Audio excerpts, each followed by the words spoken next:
Brought to you by V-Guard, co-powered by Sensodyne and Vimal. ಬಾಯಲ್ಲಿ ಹೇಳಿ ಕೇಸರಿ. Associate sponsor Ultratech Cement. Co-sponsored by Saptagiri NPS University. ಇನ್ನು ಮೋದಿ ಸಂಪುಟದಲ್ಲಿ ಕರ್ನಾಟಕದ ಯಾರಿಗೆಲ್ಲ ಮಂತ್ರಿಗಿರಿ ಸಿಗುತ್ತೆ ಅನ್ನೋದು ಕೂಡ ಈಗ ಪ್ರಶ್ನೆ ಆಗಿರುವಂತದ್ದು. ಈಗಾಗಲೇ ಎಸ್ ಡಿ ಕುಮಾರಸ್ವಾಮಿ ಅವರ ಹೆಸರೊಂದು JDSನ ಒಂದು ಕೋಟಾದಿಂದ ಅಥವಾ ಒಂದು ಪ್ರಾತಿನಿಧ್ಯ ಅನ್ಕೊಂಡು ಕೂಡ ಉಳಿದಂತ ಸದಸ್ಯರು ಯಾರು ಬಿಜೆಪಿಯಲ್ಲಿ ಯಾರಿಗೆ ಸಿಗುತ್ತೆ ಅನ್ನೋದು.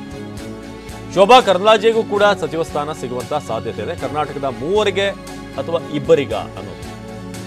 ಪ್ರಧಾನಿ ನಿವಾಸದಿಂದ ನಗುನಗುತ್ತಲೇ ತೆರಳಿದಂತ ಶೋಭಾ ಕರಂದ್ಲಾಜೆ ಕರ್ನಾಟಕ ಭವನದತ್ತ ಬಹಳ ನಗುಮುಖದಿಂದ ಹೊರಟರು ಸಂಸದೆ. ಸೊ ಇದು ಈಗ ಸಂಭಾವ್ಯ ಸಚಿವರು ಕರ್ನಾಟಕದಿಂದ ಯಾರ್ಯಾರು. ಎಸ್ ಡಿ ಕುಮಾರಸ್ವಾಮಿ ಬಹುತೇಕ ಫೈನಲ್ ಆಗಿದೆ.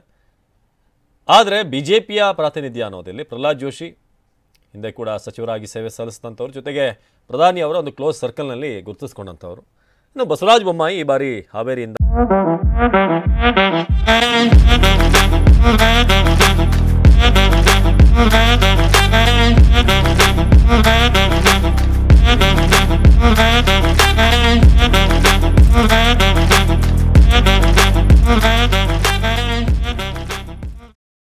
ಗೆಲುವು ಸಾಧಿಸಿದ್ರು. ಸೊ ಅವ್ರಿಗೇನಾದರೂ ಮಣೆ ಹಾಕಲಾಗುತ್ತಾ? ಹಾಗೆ ಗೋವಿಂದ ಕಾರಜೋಳ ಚಿತ್ರದುರ್ಗದಿಂದ ಗೆದ್ದಂಥವ್ರು, ಸೊ ಅವ್ರಿಗೇನಾದರೂ ಪ್ರಾತಿನಿಧ್ಯ ಸಿಗುತ್ತಾ ಅನ್ನೋದು ಇನ್ನೂ ಕೂಡ ಪ್ರಶ್ನೆಯಾಗಿ ಉಳ್ಕೊಂಡಿದೆ. ಹಾಗೆಯೇ PC ಮೋಹನ್ ಬೆಂಗಳೂರು ಸೆಂಟ್ರಲ್ನಿಂದ BJPಯಿಂದ ಗೆದ್ದಂಥವ್ರು, ಅವ್ರಿಗೆ ಏನಾದರೂ ಒಲಿದು ಬರುತ್ತಾ ಈ ಬಾರಿ ಮಂತ್ರಿಗಿರಿ? ಸೊ ಈ ಒಂದು ಅಷ್ಟು ಹೆಸರುಗಳು, ಜೊತೆಗೆ ಸೋಮಣ್ಣ ಅವ್ರ ಹೆಸರು ಕೂಡ ಒಂದಷ್ಟು ಚರ್ಚೆಯಲ್ಲಿತ್ತು. ಸೊ ಪ್ರಹ್ಲಾದ್ ಜೋಶಿ ಸಂಭಾವ್ಯ ಸಚಿವರ ಲಿಸ್ಟನ್ನು ನಾವು ನೋಡ್ತಾ ಇದ್ದೀವಿ. ಹಾಗೆಯೇ ಜಗದೀಶ್ ಶೆಟ್ಟರ್ ಅವರ ಹೆಸರು ಕೂಡ ಒಮ್ಮೆ ಕಾಂಗ್ರೆಸ್ ಕಡೆಗೆ ಜಂಪ್ ಆಗಿ ಮತ್ತೆ ರಿವರ್ಸ್ ಆದಂತಹ ಜಗದೀಶ್ ಶೆಟ್ಟರ್ ಅವ್ರಿಗೇನಾದರೂ ಮಾನ್ಯತೆ ನೀಡಲಾಗುತ್ತಾ ಕ್ಯಾಬಿನೆಟ್ನಲ್ಲಿ ಅನ್ನೋದು ಕಾದು ನೋಡಬೇಕಾಗಿದೆ. ಸೊ ಪ್ರಧಾನಿ ನಿವಾಸದಿಂದ ಶೋಭಾ ಕರಂದ್ಲಾಜೆ ಭಾಳ ನಗ್ನಗ್ತಾ ಹೋದರು, ಭಾಳ ಖುಷಿಯಿಂದ ಹೋದರು ಅಂತ ಗೊತ್ತಾಗಿದೆ. ಮೇ ಬಿ ಅವ್ರಿಗೇನಾದರೂ ಕನ್ಫರ್ಮ್ ಆಗಿದೆಯಾ ಅನ್ನೋದು ಈಗ ಸಹಜವಾಗಿರುವಂಥ ಪ್ರಶ್ನೆ. ಸೊ ಕಳೆದ ಬಾರಿ ಕೂಡ ಅವ್ರಿಗೆ ಒಂದು ಮನ್ನಣೆ ಸಿಕ್ಕಿತ್ತು ಕ್ಯಾಬಿನೆಟ್ನಲ್ಲಿ. ಸೊ ಈ ಬಾರಿ ಕೂಡ ಮಹಿಳಾ ಪ್ರತಿನಿಧಿಯಾಗಿ ಏನಾದರೂ ಕರ್ನಾಟಕದಿಂದ ಅವ್ರನ್ನ ಗುರುತಿಸಲಾಗುತ್ತಾ ಅನ್ನೋದು.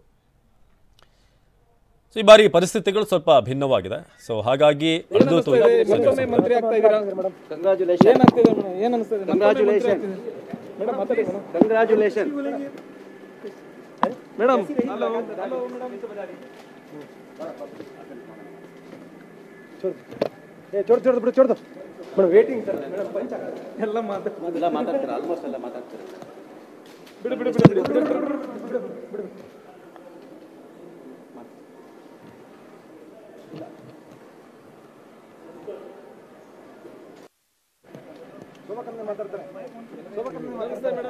ಶೋಭಾ ಕರಂದ್ಲಾಜೆ ಅವ್ರನ್ನ ದೆಹಲಿಯಲ್ಲಿ ಮಾತನಾಡಿಸುವಂತ ಪ್ರಯತ್ನ ಪಟ್ಟಾಗ ನಗು ಒಂದು ಬಿಟ್ಟು ಬೇರೆ ಏನೂ ಕೂಡ ಉತ್ತರನೇ ಕೊಡಲಿಲ್ಲ.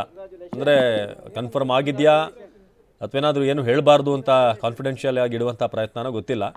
ಆದರೆ ಅವರ ನಗುನೆಲ್ಲ ಒಂದಷ್ಟು ಉತ್ತರ ಕಂಡುಕೊಳ್ಬೋದು, ಮೇ ಬಿ ಕನ್ಫರ್ಮ್ ಆಗಿರ್ಬೋದು ಅಂತ. ಇಲ್ಲದೆ ಹೋದರೆ ಸಿಗದೇ ಇರುವಂಥ ಬೇಸರವನ್ನು ನಗುವಲ್ಲಿ ಕವರ್ ಮಾಡ್ತೀರೋ ಗೊತ್ತಿಲ್ಲ. ಆದರೆ ಒಂದಂತೂ ಪಕ್ಕ ಶೋಭಾ ಕರಂದ್ಲಾಜೆ ಅವರಿಗೆ ಇಲ್ಲಿ ಫಿಕ್ಸ್ ಆದರೂ ಕೂಡ ಕ್ಯಾಬಿನೆಟ್ನಲ್ಲಿ ಸ್ಥಾನ ಅಚ್ಚರಿ ಇಲ್ಲ. ಹಾಗಾಗಿ ಬಹಳ ಲೆಕ್ಕಾಚಾರ ಹಾಕಿ ಈ ಬಾರಿ ಕ್ಯಾಬಿನೆಟ್ ಅನ್ನ ಫೈನಲ್ ಮಾಡುವಂತ ಒಂದು ಸವಾಲಿದೆ. ಹಾಗಾಗಿ ಏನಾಗಬಹುದು ಅನ್ನೋದು. Brought to you by V-Guard, co-powered by Sensodyne and Vimal. ಬಾಯಲ್ಲಿ ಹೇಳಿ ಕೇಸರಿ.